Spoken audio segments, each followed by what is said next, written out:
bonjour et merci de nous retrouver pour La Foi prise au mot, votre rendez-vous de formation chrétienne.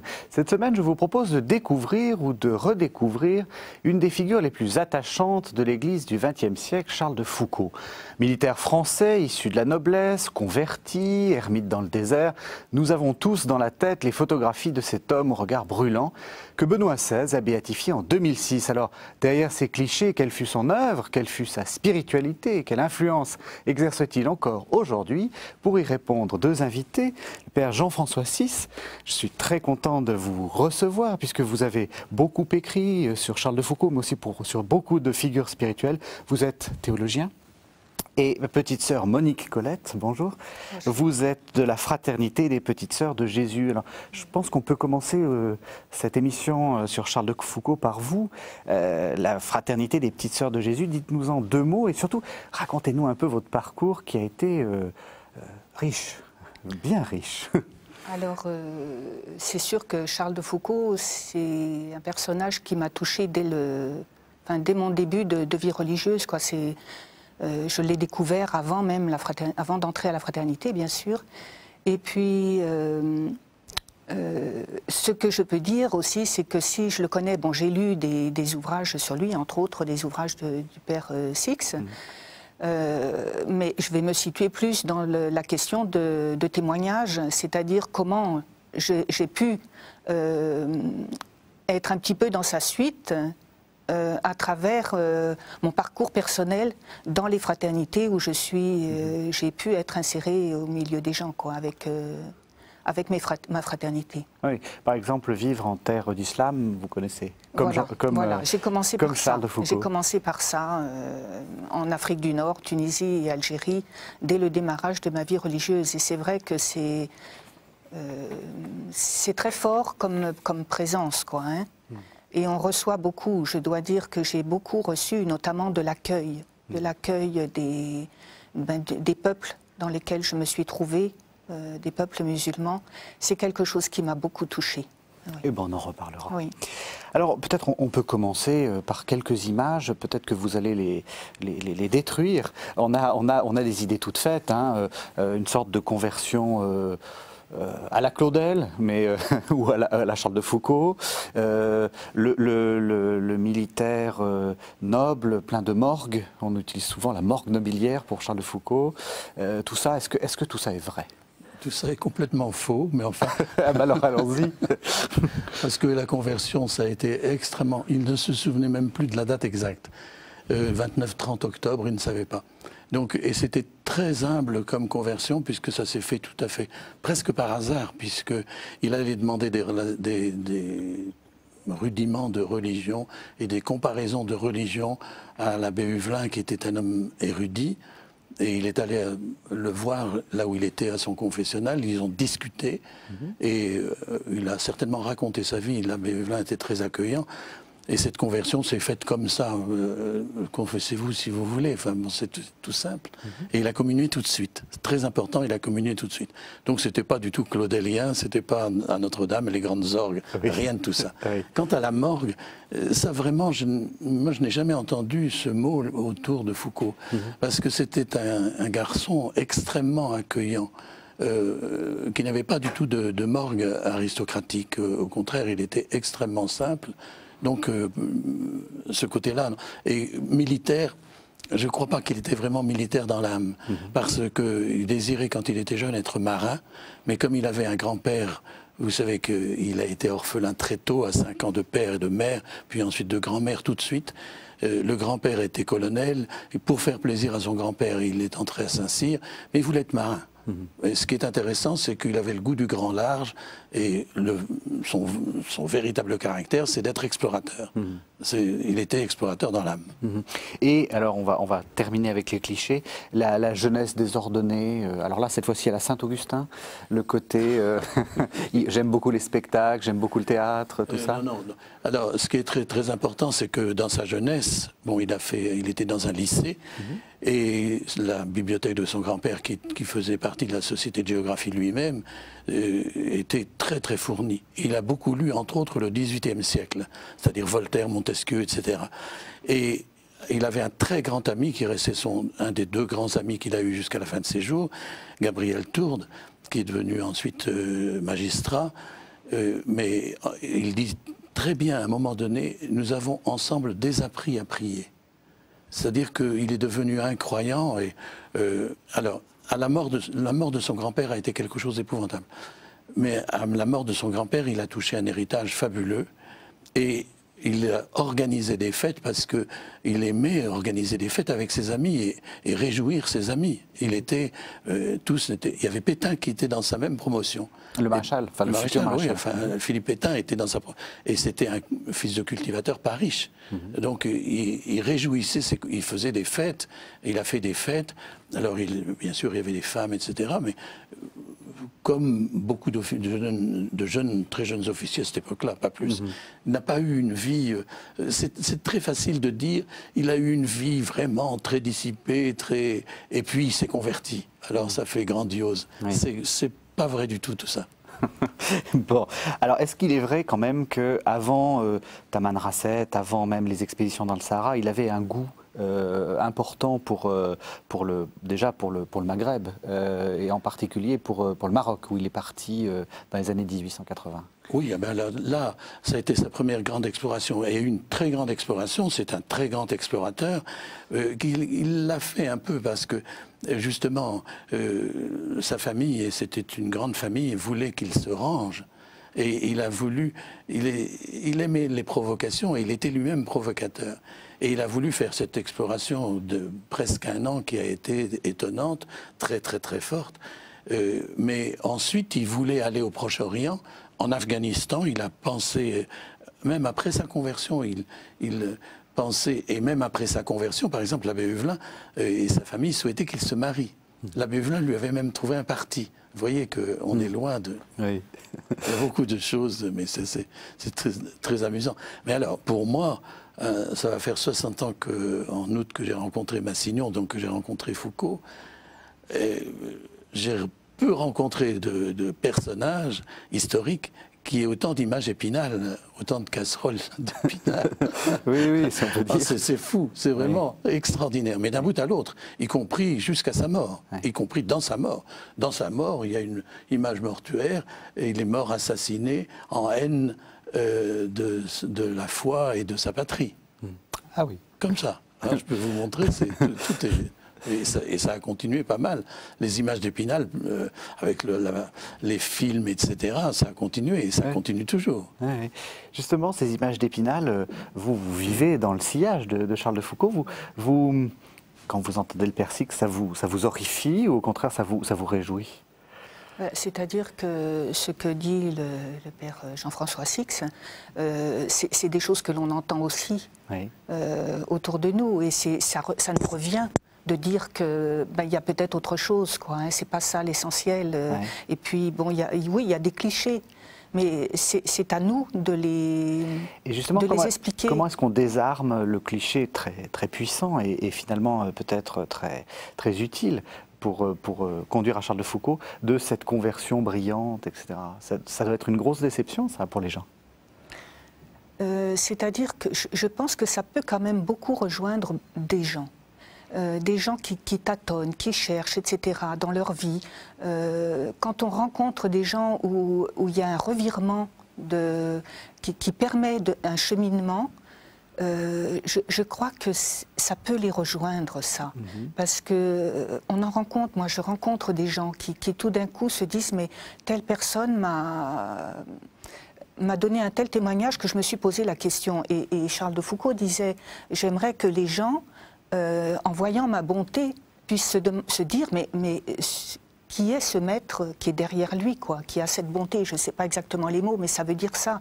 Et je me dis, quand je vois des gens qui font ce parcours de découvrir la foi à travers une personne, c'est le même chemin, différent à une autre époque. Et Charles de Foucault peut être est un témoin pour ces gens-là. Ça les rejoint, Et c'est dans leur quotidien, c'est pas des choses extraordinaires. C'est une intuition qui met en route et qui pose question et qui y a envie d'aller au bout d'une recherche, quoi. Moi, il me semble qu'il y a...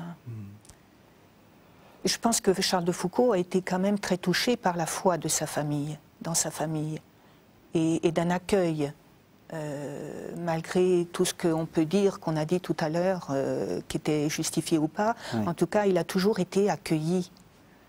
Il y avait au moins une personne qui était sa cousine, qui avait 9 ans de plus que lui, et qui l'a toujours accueilli, et très tôt même, quand il avait 8-9 ans.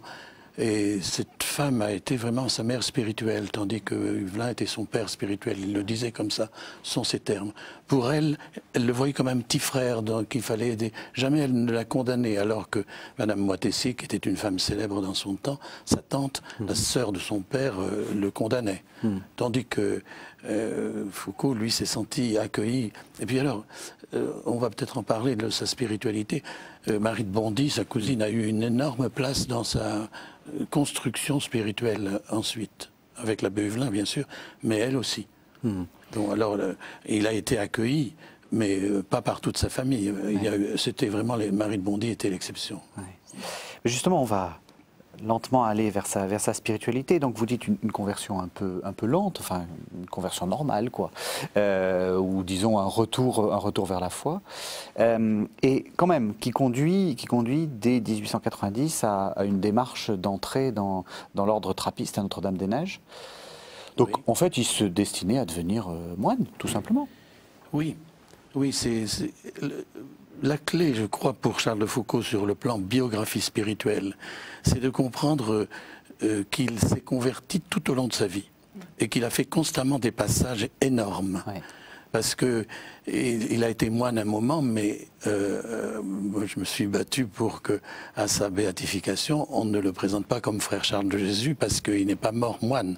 Les 15 dernières années de sa vie, il est prêtre séculier du diocèse de Viviers. Bon, donc il n'est pas un moine. Mais on en reste au côté moine, et on ne voit pas qu'il a fait des étapes. Et la grandeur de Foucault, et pour des jeunes d'aujourd'hui, c'est de dire une vie spirituelle, ça se construit. Et on cherche constamment, et puis on avance constamment. Et alors, par exemple, il y a 30 ans entre sa conversion et sa mort, il y a 15 ans où il est dans une recherche absolutiste, même dangereuse, extrémiste. Je dis souvent qu'il aurait pu être le patron des intégristes. Bon. Et il y a une conversion au moment de son ordination sacerdotale, mais vraiment à 180 degrés, où il s'insère vraiment dans le monde, et toutes les conceptions qu'on va voir sur le plan de sa spiritualité, que ce soit Nazareth, l'abandon, etc., ça change d'un bout à l'autre de sa vie. C'est un homme qui... La devise de sa famille n'était jamais arrière, mais c'est un homme qui va toujours de l'avant. Toujours. Bon, il va toujours plus loin. Il est à Beni Abbès, il va à Tamanrasset, enfin, il doit partir en Terre Sainte, et puis avec les retraites de sacerdoce, il se dit non, il faut que j'aille au Maroc où j'étais incroyant, je vais aller là-bas comme prêtre. Bon, et il va toujours plus loin. Et ça, c'est extraordinaire comme dynamique. Il y a une dynamique chez lui qu'on ne montre pas. Alors, on prend des textes, bon, les textes que vous avez pris, ce sont des textes de 97, ce sont des textes, ou 98, ce sont des textes où il est moine ou ermite. Mais ce n'est pas l'essentiel de sa vie. Justement, on va commencer par entendre un des premiers textes, donc de 1898. C'est un texte sur l'incarnation, et ensuite on essaiera de suivre un peu l'évolution de sa spiritualité. Donc voilà, c'est un texte de 1898 de Charles de Foucault. L'incarnation a sa source dans la bonté de Dieu. Mais une chose apparaît tout d'abord, si merveilleuse, si étincelante, si étonnante, qu'elle brille comme un signe éblouissant. C'est l'humilité infinie que contient un tel mystère. Dieu, l'être, l'infini, le parfait, le Créateur tout-puissant, immense, souverain maître de tout, se faisant homme, s'unissant à une âme et un corps humain, et paraissant sur la terre comme un homme, et comme le dernier des hommes. Pour moi, chercher toujours la dernière des dernières places pour être aussi petit que mon maître, pour être avec lui, pour marcher derrière lui, pas à pas, en fidèle domestique, fidèle disciple, pour vivre avec mon Dieu qui a vécu ainsi toute sa vie et m'en donne un tel exemple dans sa naissance. Il descendit avec eux et alla à Nazareth, et il leur était soumis. Vous descendîtes avec eux pour y vivre de leur vie, de la vie des pauvres ouvriers. vivant de leur labeur, à Nazareth.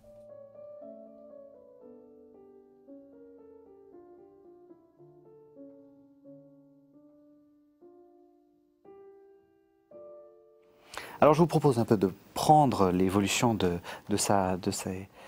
ces conversions. J'aime bien votre idée de plusieurs conversions. Alors, on en était resté à 1890, donc il part à Notre-Dame-des-Neiges. Là, vous dites, il est un peu intégriste. Il a une recherche... Ah oui, il est absolutiste. Oui. Vraiment, quand il dit dès que je me suis converti, je ne pensais ne vivre que pour Dieu. Bon, pendant toutes ces...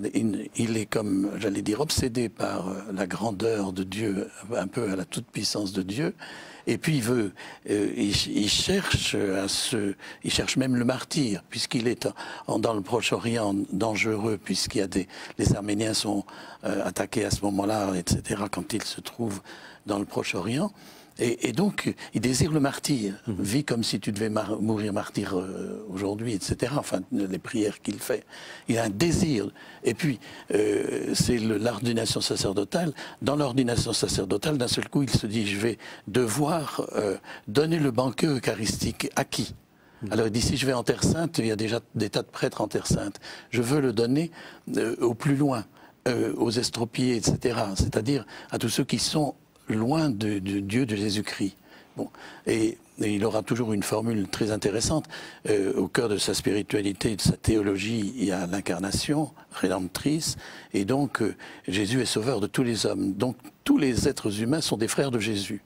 Mais quand on le connaît, Jésus, on est un frère de Jésus qui connaît Jésus. Mais quand on ne le connaît pas, alors il parle des frères de Jésus qui l'ignorent, qui ignorent Jésus.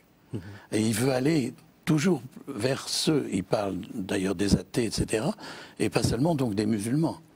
Pour lui, c'est cette passion de celui qui est le plus éloigné de Jésus, comme lui a été éloigné de Jésus. Et donc, il s'assouplit de manière extraordinaire à partir de son ordination, avec des vues prophétiques extraordinaires. Par exemple, il va transformer la parabole de Jésus, bon pasteur, le bon berger, qui quitte les 99 brebis pour aller chercher la 100e qui est perdue. Alors, il se trompe, est-ce que c'est volontaire ou pas? Je crois que c'est involontaire. Mais il est à Béni Abbès et il dit, je ne peux pas rester à Béni Abbès, il faut que j'aille plus loin. Bon, il fait des messes pour des soldats qui sont là pour quelques... Bon, je veux aller plus loin. Parce qu'il y a 99 qui sont dehors. Je ne peux pas rester à m'occuper de la petite brebis qui est au bercail. Donc il retourne. Ouais. Et c'est vraiment notre époque actuelle où il y a 99 au dehors. Oui. Et là, et lui l'a pressenti. Il pressentait déjà, quand la situation de la France et tout ça, il pressentait que la plupart des... Et pour moi, si vous voulez, comme j'ai été mis au concile pour le dialogue avec les non-croyants, je me sens très profondément foucaudien, qui est du côté, lui-même a été 12 ans non-croyant. Les agnostiques, c'est le patron des agnostiques. Alors c'est passionnant cette histoire. Alors, beaucoup de choses là. J'avais d'abord envie de vous poser une question sur ce côté absolutiste, vouloir Dieu à tout prix. C'est dangereux pour vous? Dieu sans les hommes? C'est pas possible. Dieu sans les hommes, c'est pas possible. Oui. Parce qu'on est renvoyé en permanence à l'humanité. On est issu de cette humanité et Dieu est venu, il s'est incarné parmi nous. Donc l'humanité a son importance. Et on peut pas... il y a une autre parole de Charles de Foucault où il dit c'est le même... comment dire c'est le même Jésus qui se fait un avec nous, qui se dit être notre frère à travers les autres. Donc c'est impossible. Hein. D'accord. On ne peut pas être pour Dieu uniquement, quoi, sans passer par les frères et sœurs qui sont autour de nous. Et vous, avec le recul, quand vous voyez donc Charles de Foucault en 1890, un peu comme ça, absolu, vous le voyez comment? Vous le voyez comme péché de jeunesse, c'est-à-dire une sorte de romantisme de la foi, ou comment est-ce que vous voyez les choses? Si je regarde cet absolu, je le retrouve en moi. C'est-à-dire pourquoi j'ai demandé à être dans la fraternité des petites sœurs, c'est parce qu'il y a cet absolu en moi. J'ai vraiment le désir d'être le plus près possible de Jésus. Oui. Et donc je comprends que Charles de Foucault ait pu avoir ce désir d'absolu. Oui. C'est quelque chose qui nous habite, oui. Mais c'est quelque chose aussi qui nous renvoie vers les autres. C'est pas simplement pour soi. Comme disait Jean-François Six, c'est une passion qui nous envoie vers les autres. Et c'est pas possible de garder cette bonne nouvelle pour soi. Et puis deuxième chose, les autres, donc les autres non chrétiens. Les autres non chrétiens, effectivement, ceux qui ne sont pas dans l'Église. Alors ce que je dirais aussi de plus par rapport à nos fraternités, c'est que annoncer la bonne nouvelle, pour nous, c'est pas forcément par la parole. C'est annoncé par le vivre avec. Oui. C'est-à-dire un quotidien permanent avec les gens et d'être l'un d'eux, quoi. Hein. Oui. Et cette bonne nouvelle, si elle nous habite vraiment, elle traverse nous-mêmes, quoi. Elle passe. Enfin, moi, j'en suis convaincue, en tout cas. Oui. Comment est-ce qu'on arrive de cette vision, qui est quand même une vision alors très 20e siècle et très moderne, en passant par Foucault? Je veux dire, comment est-ce que lui arrive à cette idée-là, alors qu'on est quand même dans un 19e siècle qui est un 19e siècle très missionnaire, qui est un 19e siècle qui a quand même des idées assez arrêtées sur la différence entre les Occidentaux et les autres, les Occidentaux étant quand même un peu supérieurs aux autres. Il a dû se convertir, j'imagine, aussi à l'Orient, enfin, ou aux beautés de l'Orient. Oui, il s'est converti d'abord sur un plan humain aux beautés de l'Orient, puisqu'il désirait être explorateur en Orient, dans le monde arabe, pas le monde musulman d'abord, dans le monde. Il était, comme énormément au 19e siècle de gens ont été pris par l'Orient, oui. en France. Mais en même temps, il est vraiment de son époque, et son époque est une époque Taine, Renan, une époque très profondément agnostique. Oui. Pour moi, Littré m'a beaucoup intéressé, et Littré vraiment est le modèle de la plupart des gens aujourd'hui qui sont agnostiques, qui disent comme Littré, Dieu est un océan pour lequel nous n'avons ni barque ni voile. C'est-à-dire qu'avec le raisonnement humain, on ne peut pas dire s'il existe ou s'il n'existe pas. Et la plupart des gens se mettent dans cet entre-deux. Absolument. Ils ne sont pas athées, anticléricaux, etc. Et non, ils sont dans cette idée, et qui, chez les jeunes, c'est très frappant pour moi dans les jeunes de familles chrétiennes aujourd'hui, c'est cet agnosticisme-là qui est... Et là, il est leur patron, Foucault, puisqu'il a été... Je demeurais 12 ans sans rien nier et sans rien croire, entre 16 et 28 ans. C'est exactement... ce que vivent beaucoup de jeunes d'aujourd'hui. Et alors comment est-ce qu'on arrive de cet agnosticisme à quelque chose qui dit l'autre est mon frère et je peux vivre avec lui et je peux lui montrer des choses par ma vie? Parce que c'est ça l'idée de Foucault. Oui, oui, c'est tout ce que vous dites au sujet de Nazareth, autour de Nazareth. Voilà. On y arrive donc à partir des années 1897, de la fin du 19e siècle. Nazareth, c'est d'abord, il rencontre Nazareth comme une ville boueuse, puisque c'est en février, après sa conversion, où Huvelin le pousse et lui n'a pas envie, et il va là-bas, et il pense que le Fils de Dieu fait homme, c'est vraiment... Alors sur le plan de profondément sa spiritualité, le choc pour lui, c'est le fait que le Dieu qui est si grand, Allah Akbar, qu'il a vécu lui-même, il a été pris au Maroc par la grandeur de Dieu, et que ce Dieu se soit fait homme. L'incarnation est au cœur, la christologie, mais l'incarnation est au cœur de sa spiritualité. Mais alors, il est frappé comme saint Paul par la kénose du Fils de Dieu. Comment s'est-il fait homme, cette petitesse, bon. Et il veut être à la dernière place, comme Jésus a été la dernière place. Et c'est vrai. Mais alors l'abbé Huvelin a ce mot extraordinaire, parce que l'abbé Huvelin était bon théologien, et il dit dans un sermon, et ça Foucault le retient, Jésus a tellement pris la dernière place que personne ne peut lui ravir. Oui. Alors lui qui désirait, comme un absolutiste, ce qu'il était, être à la dernière place, il voit qu'il ne peut pas être à la dernière place, que Jésus a déjà pris cette place-là. Bon. Mais alors, cette vision de Nazareth, il va vivre d'abord un Nazareth littéral. Il va vouloir vivre comme, soi-disant, Jésus à Nazareth, pauvre, etc. Or, nous savons bien maintenant, de plus en plus, que Jésus à Nazareth n'est pas dans une position précaire. Non. On sait de plus en plus, par exemple, qu'il est entré dans un métier, dans une vie d'homme, qu'il a beaucoup étudié les Écritures, que peut-être il comprenait le grec, puisqu'il y avait les villes à côté, etc. Donc, il a bâti sa vie d'homme. Et pour moi, alors, pour dire en 2 mots, si vous permettez, le cœur de sa spiritualité, il dit très souvent qu'il n'est pas fait pour la vie publique comme François d'Assise, pour prêcher. Bon. Mais il est fait pour la vie de Nazareth. Ça veut dire pour lui, la vie de Nazareth, c'est soi-disant 30 ans. Oui, d'après la fameuse vie cachée. La vie cachée, oui. Dite cachée, oui. Où Jésus n'était pas caché, il était vraiment mieux des gens. Au contraire, oui. Bon. 3 ans de vie publique, et pour moi, il y a les 3 jours de mort-résurrection. Et alors Foucault dit souvent, je ne suis pas un semeur ni un moissonneur. Le vrai moissonneur, c'est bien sûr Jésus dans sa résurrection, sa mort-résurrection, qui moissonne toutes nos gerbes, tous nos êtres humains, tous les êtres humains. Il dit, je ne suis pas fait pour la prédication, je suis fait pour la vie de Nazareth, c'est-à-dire pour entrer dans la vie d'homme et entrer en relation avec les êtres. Bon, il n'est pas confiné. Au début, il pensait que la vie de Nazareth, il fallait être confiné avec Jésus avec Marie et Joseph. Il fallait être comme lui. Non, après, il comprend que la vie de Nazareth, c'est la vie humaine. Alors, c'est très très important. On va voir le synode sur l'évangélisation. Oui. Bon. Quand il dit je ne veux pas être semeur, je veux pas être moissonneur. Et quand il parle de Nazareth, il dit je veux être défricheur évangélique. Alors le défricheur, alors il y a eu un mot qui est venu, c'est quand même les petits frères et les petites sœurs qui l'ont sorti, l'enfouissement de Nazareth. Jamais Foucault n'a employé ce terme. Mais par contre, il dit défricheur, c'est-à-dire préparer le terrain, retourner la terre. Mais comme je me souviens, j'étais petit expert, jeune expert théologien au Concile, le terme de prémission a été refusé au Concile.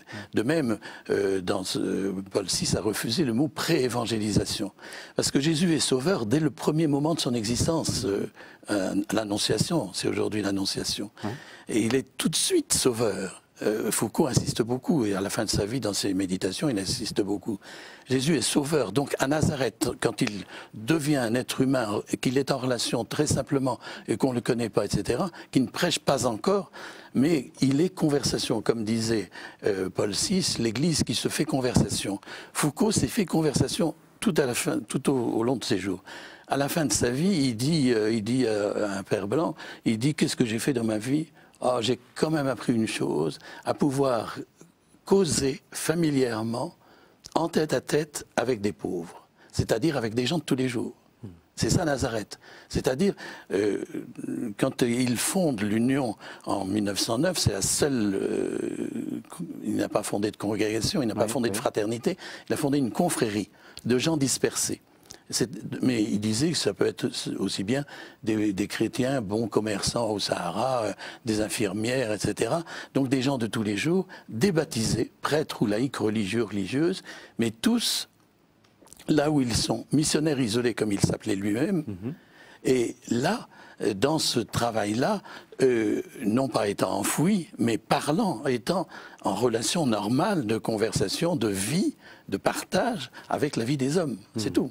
C'est ça Nazareth pour lui. Ça veut dire que l'évangélisation, la première évangélisation, et il dit par exemple, pour les musulmans, c'est peut-être dans 2 siècles qu'ils se convertiront. Ça veut dire que ça dure 30 ans, à côté des 3 ans et des 3 jours. Et nous, chrétiens, on veut tout de suite la visibilité et annoncer en large, en long, en travers, alors l'évangile. Alors qu'il s'agit, pour moi, je me trouve constamment avec des non-croyants. Bon, l'Église m'a mis là, et quelle joie, quelle chance, et ils m'apprennent beaucoup pour ma foi. Mais je vis en relation dans leur vie de tous les jours et dans leurs problèmes. Alors comment est-ce qu'on fait, puisque vous avez vécu, là on est vraiment au cœur de cette spiritualité de Charles de Foucault, vous avez vécu vous aussi dans des pays où vous étiez alors pas en enfouissement, en position de Nazareth on va dire. Comment on fait ça concrètement? On s'installe? Concrètement, oui, il faut trouver un lieu, quoi. Oui, en général, c'est en accord avec l'église locale, avec le diocèse. Donc il faut l'autorisation de l'évêque, en général, oui. Et puis on lui demande où est-ce que c'est le mieux d'être, quoi. Donc ça, c'est au niveau de l'organisation, ecclésiale. Oui. Mais après, si on sait où on doit aller, Ça peut être, par exemple, moi j'ai surtout été dans des quartiers populaires, donc on se met en quête d'un logement, on se met en quête d'un travail, et puis on vit. Voilà. Et c'est à partir de là, à partir de ce simple ordinaire, que la vie de fraternité se poursuit et commence à créer des liens avec les gens autour de nous, que ce soit les voisins, des gens de la paroisse, les gens qu'on rencontre dans les associations si on y va, enfin tout ça quoi. Hein. Et puis quand on est encore au travail aussi, les relations de travail. Mais alors pour ce qui est de notre fraternité, nous des Petites Sœurs de Jésus, c'est un travail manuel de préférence qui nous met en lien avec des gens de milieux populaires. Parce que c'est très important de rejoindre ceux qui, justement, sont la plupart du temps délaissés par l'ensemble de la société. Par esprit de pauvreté, comme disait le Père, hein, prendre pas la dernière mais l'avant-dernière place, ou tout simplement parce que vous estimez que c'est intéressant, enfin ou est-ce que vous vous sentez bien dans ce milieu-là, enfin, pourquoi ça? Oui, personnellement, je suis issue du milieu ouvrier. Oui. Donc, me retrouver dans un quartier populaire, je me sens dans ma famille, quoi. Hein. Et je pense que c'est pas la recherche de la pauvreté en tant que telle, c'est de rejoindre des gens. De rejoindre des gens qui sont mis en marge de la plupart du temps de nos sociétés. Et qu'on oublie, qui sont plus dans la course, quoi. Hein. Je pense que ça, c'est le plus important. La recherche de la pauvreté, on peut la vivre seul. On peut se mettre dans un coin et vivre pauvre. Mais c'est des gens qu'on veut rejoindre. Des gens qui sont, eux, dans des conditions de pauvreté qu'ils n'ont pas choisies, qu'ils subissent la plupart du temps, et il faut qu'ils se débrouillent avec ça. Et c'est vrai que... Bon, Jean-François Six dit on apprend beaucoup, et je crois que c'est vrai qu'on apprend beaucoup de ces rencontres. Personnellement, ça me nourrit. Je ne sais pas si je nourris les gens, mais je suis nourrie par ces rencontres. Et justement, est-ce qu'on disait, est-ce qu'il faut chercher la conversion? Est-ce qu'il faut chercher la rentabilité? Comment vous, par exemple, une question toute simple, j'imagine que régulièrement dans votre congrégation on fait des évaluations pour savoir si... les communautés marchent, enfin, ou s'il faut.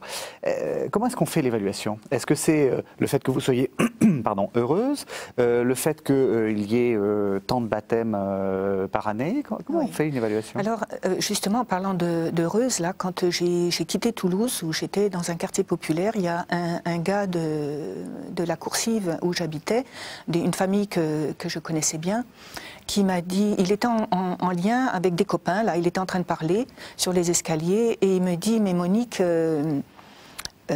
ça te manque pas d'avoir des gosses et d'avoir un mari?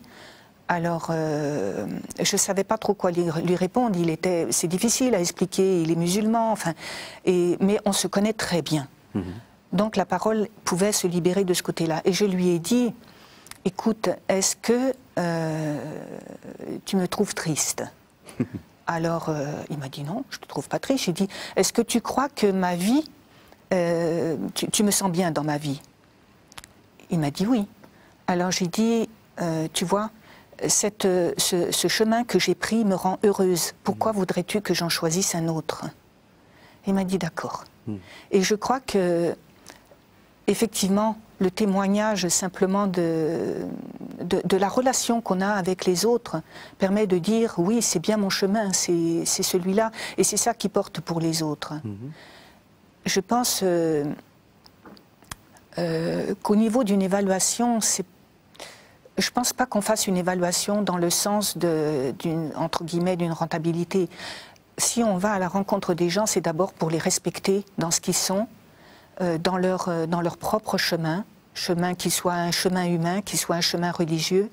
Et je pense que, enfin, pour nous, en tout cas, c'est quelque chose de très important. Dieu nous a respectés, il nous respecte à chaque instant, quoi, hein, dans notre chemin. Il nous montre des pistes à droite, à gauche, si on est attentif. Mais il nous dit jamais, tu dois faire ci, tu dois faire ça. C'est écrit dans l'Évangile, si tu veux aimer, lâche tout, quoi. Hein. Et je pense qu'il y a ce côté-là, mais il ne nous demande pas de forcer la porte de l'autre. Et justement, à quel moment vous autorisez à dire eh bien voilà, je fais ça pour Jésus, ou je fais ça avec Jésus, par Jésus. À quel moment vous vous autorisez à sortir votre croix et à dire, enfin, à rentrer dans une démarche plus de conversion, enfin plus de... Alors moi je ne dirais pas de conversion, Oui. je dirais de témoignage de ma vie. Oui, oui. C'est quand l'autre, je le sens à la fois ouvert à ma rencontre et qui me sent libre de le respecter. C'est-à-dire que si il a compris que je n'étais pas là pour le convertir, alors je peux lui parler de ce qui m'habite. Mm-hmm. Mais dans le respect. Donc vraiment, il faut que je sois, moi, au clair avec moi-même. Et j'ai une amie qui est iranienne et elle m'a dit je suis contente parce qu'avec toi, je peux parler de ce qui concerne la religion, mais tu ne me forces jamais. Et j'en ai parlé justement avec quelqu'un qui, au contraire, lui, est plus entreprenant et elle n'appréciait pas, quoi. Hein. Je crois que l'amitié qu'on a avec les gens, la qualité de relation qu'on a avec les gens permet une parole, mais pas une parole pour obliger l'autre. C'est une parole de partage, oui, un vrai partage, comme l'autre me partage ce qui l'habite, je lui partage ce qui m'habite, dans le respect mutuel. Et là, le chemin se fait. Foucault dit d'ailleurs qu'il ne faut pas convertir. Lui-même le dit. Et quand Massignon pense aller le rejoindre quelques mois à Tamanrasset, il lui dit bien, vous ne leur parlerez pas dogme, vous vous ferez des Touaregs que vous rencontrerez, des amis. Et il dit très très très bien, il s'agit de devenir pour l'autre l'ami sûr, et cet ami sur qui on peut compter, sur l'affection, sur la justice, il dit très... C'est-à-dire qu'on doit dire à l'autre ce qu'on pense très exactement. Mais faire ce travail-là, de devenir un ami, pour que l'autre puisse vous considérer comme un ami et avoir confiance en vous, c'est de l'évangélisation, hein. Oui. En même temps, il ne faut pas oublier. Mais alors... pour nous, à l'Union, où nous sommes à peu près 1 millier à travers le monde, nous ne vivons pas en fraternité. Oui. Du tout, du tout. Oui. C'est-à-dire que chacun doit... Alors, quand son évêque dit de Foucault, quand il l'a rencontré à Beniabès, il revient et il dit au Père Blanc, il dit c'est quelqu'un qui est vraiment selon l'Esprit de Dieu, et comme quelqu'un qui est vraiment habité par l'Esprit de Dieu, il sait merveilleusement apprécier les circonstances. C'est très bon, et c'est vraiment, je crois que c'est dans la vocation des disciples de Foucault de savoir être dans un discernement et de savoir apprécier les circonstances pour inventer littéralement la rencontre avec l'autre et le travail de l'évangile avec l'autre. Mais il faut beaucoup de patience et on est toujours tenté de vouloir convaincre l'autre. Et il s'agit de ne pas, surtout de ne pas convaincre, de laisser faire. Alors vous avez cité, ça fait déjà 2 fois que vous citez la figure de Massignon que vous aviez rencontrée. Dites-nous en quelques mots, parce que c'est une figure intéressante dans cette perspective-là, puisque Massignon est un de nos plus grands orientalistes, quelqu'un qui connaissait admirablement bien l'islam et ce monde-là. Je veux dire par là que être en amitié avec l'autre, ça suppose aussi le connaître, faire la démarche d'aller le voir.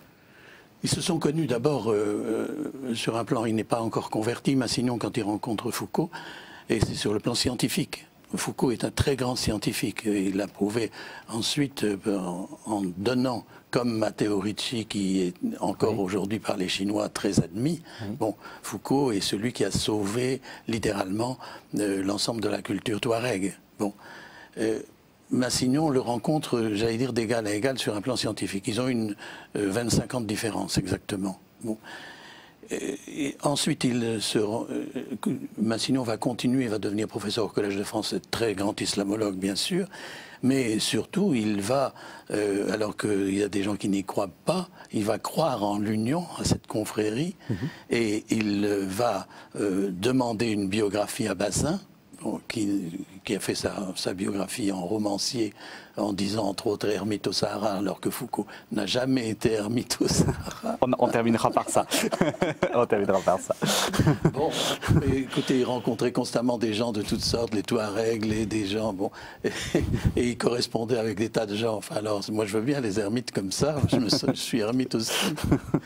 Et alors, ce qui est intéressant de voir, c'est Massignon a toujours tenu ce flambeau-là, Et autour de lui, les premiers de l'Union, la première, ça a été celle qui a fondé les Petites Sœurs du Sacré-Cœur.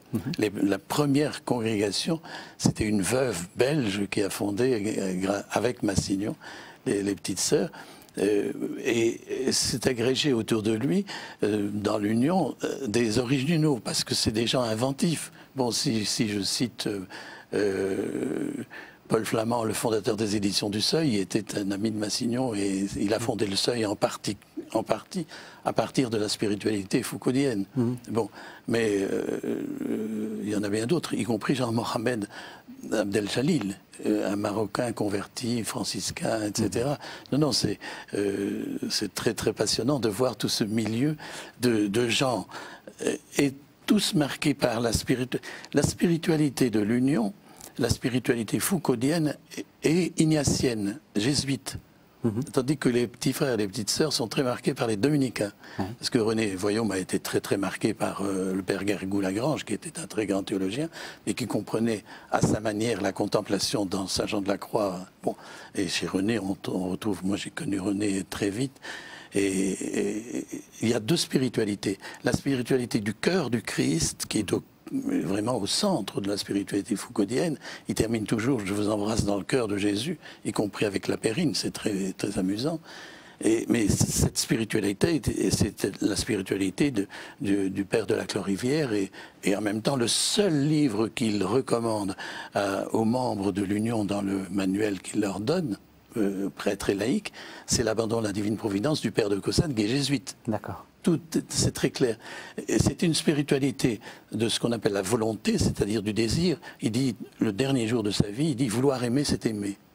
Tandis que l'union à Dieu dans une spiritualité dominicaine qui est plus de l'intelligence, c'est par la contemplation, on transmet aux autres ce qu'on a contemplé par l'intelligence et l'union mystique dans les mystiques rénants, etc. Et ces deux spiritualités, deux lignes, François de Sales, Ignace de Loyola, Huvelin, Foucault, c'est très différent.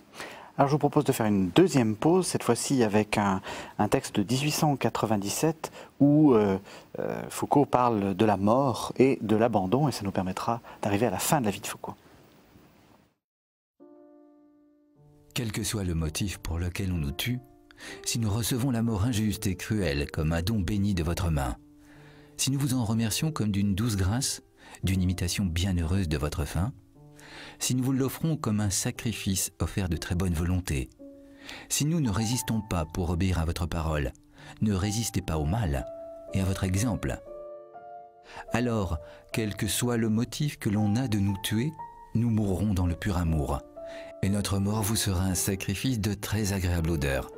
Et si ce n'est pas un martyr, dans le sens strict du mot et aux yeux des hommes, c'en sera un à vos yeux et sera une très parfaite image de votre mort.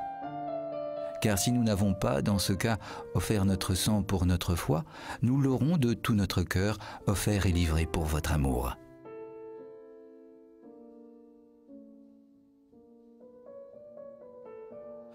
Pour vous, c'est quelque chose de très important ou c'est encore une des légendes dont parlait le Père Six? C'est parce que pour moi, Charles de Foucault, c'est quand même l'abandon à Dieu. Vous êtes d'accord? Oui.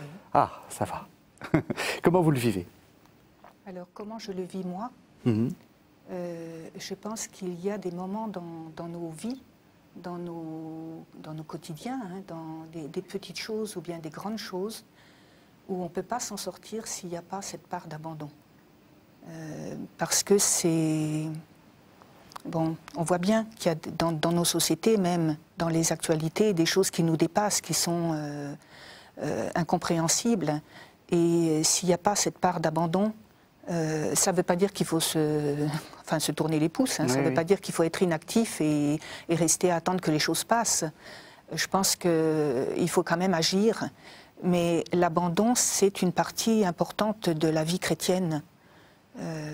Et abandonner, c'est dire quoi? C'est dire je ne suis pas responsable ou je ne suis pas... je ne veux rien prévoir. Enfin, comment est-ce que... Non, c'est... enfin, excusez-moi, c'est... Non, mais justement, non, c'est pas...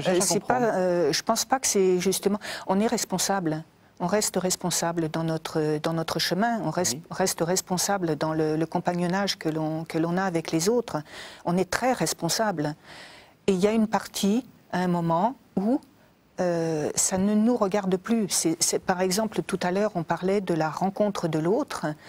Je vais essayer d'être le plus moi-même avec l'autre et accueillir le plus de l'autre. Et puis, il arrive un moment où, effectivement, on est sur des routes qui peuvent être différentes. Et ça, il y a une part d'abandon. À un moment, il y a une part d'abandon. Ben voilà, Seigneur, oui, c'est plus mon affaire, c'est la tienne. Je ne comprends pas pourquoi il y a tel obstacle. J'ai fait ce que j'ai pu de mon côté, je continue à faire ma route. Mais voilà, je ne sais plus quoi. Hein. Pour nous, ça se passe aussi parfois dans l'obéissance. Hein. Il y a des choses que je ne comprends pas toujours. Après en avoir discuté, après avoir essayé d'éclairer les situations, bien sûr. Et puis, il y a des choses qui me... il y a un moment, je me dis, oui, il y a une acceptation, quoi. Et je crois que ce n'est pas du négatif.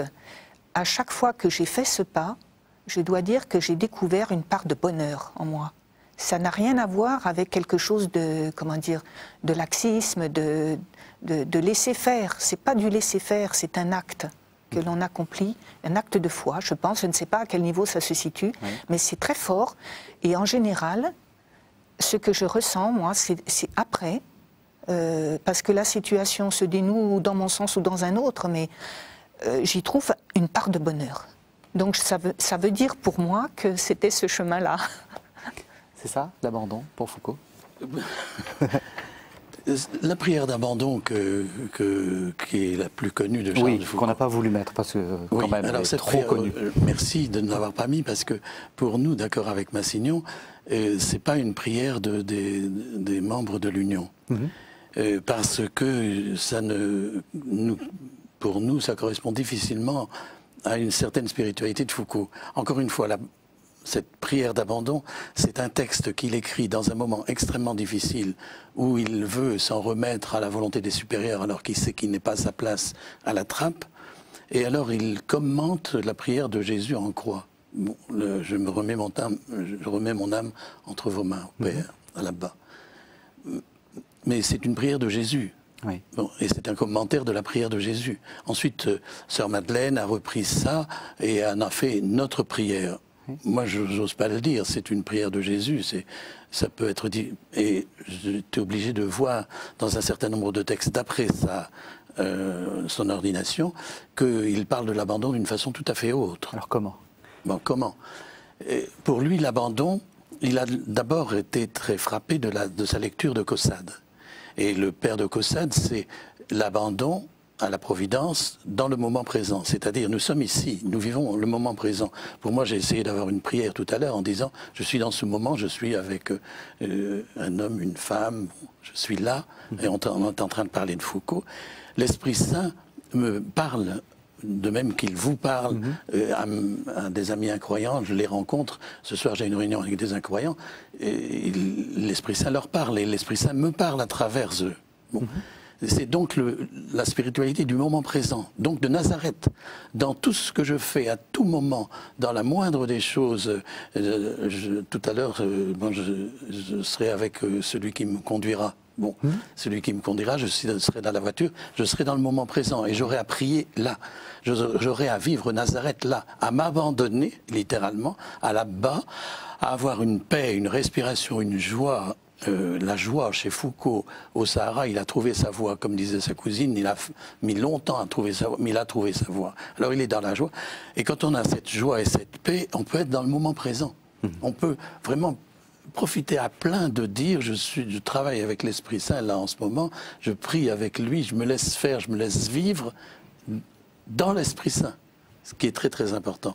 Alors là, c'est une spiritualité d'abandon qui est une spiritualité qui est dans l'Église depuis toujours.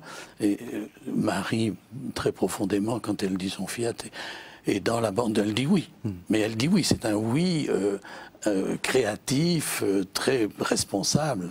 Vivant. Je vous sens, vous avez quelque chose à dire. Rapidement, on arrive à la fin de l'émission. Ce que dit Jean-François Six, c'est ça, quoi. Hein, c'est ce oui dans l'action, quoi. Hein, ça n'a rien à voir avec le laisser aller, quoi. Hein, oui. Bien, très bien, alors je vous propose beaucoup de lectures, parce que vous êtes arrivés l'un et l'autre avec beaucoup de suggestions. Alors on va reprendre les livres du Père Six, les derniers, parce que vous en avez écrit tellement. Le grand rêve de Charles de Foucault et Massignon, qui est paru aux éditions Albin Michel. Oui, c'est une histoire de l'union, c'est-à-dire, puisque c'est eux deux qui vont fonder l'union ensemble, Foucault lui-même s'était mis dans la liste des membres de l'union, les 49 premiers.